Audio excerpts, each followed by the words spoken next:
And joining me now from Los Angeles is William Lee. He's the chief economist at the Milken Institute. William, thank you for your time.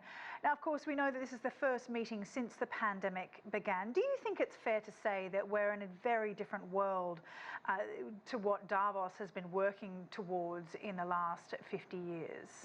Oh, absolutely, Sally. This Davos meeting is a reality check on the themes of Davos that's been carried on for the last several meetings.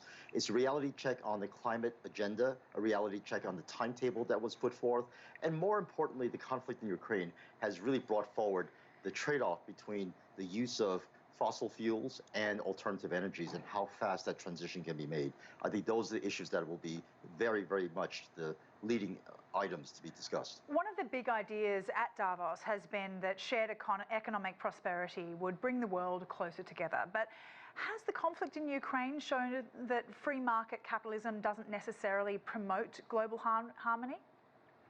Oh, in fact, what it really shows is that free market capitalism can go to extremes and stretch our supply chains to the point of vulnerabilities. And the vulnerabilities are being shown day after day with the conflict in Ukraine, especially the energy and commodity markets. But I think what it does show is that capitalism can adapt. And that's the point of the meetings now, to find ways to adapt and create security and safety along with the other S's in ESG.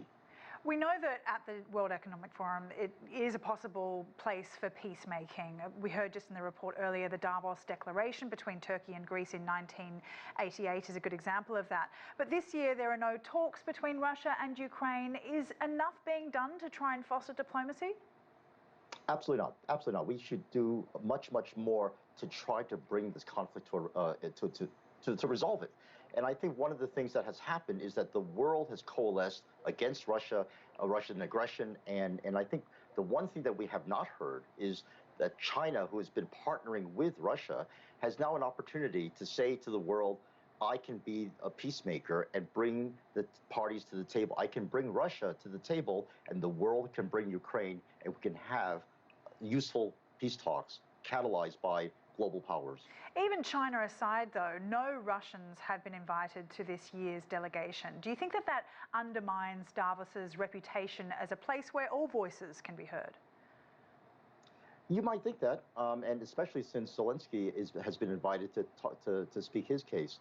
But I think one of the things that we haven't heard from the Russian side, and again, could be catalyzed by third parties, is their perspective on what they've been doing and their justification for it. And this Davos meeting would be a great place to do that. Now, of course, being globally interdependent is particularly important when it comes to addressing climate change.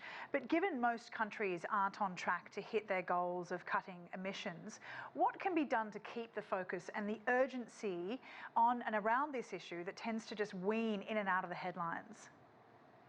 I think right now the world is in such a distress, and prices have gone through the roof that have threatened the daily lives of so many people around the world, especially the poor in the poor countries of the world.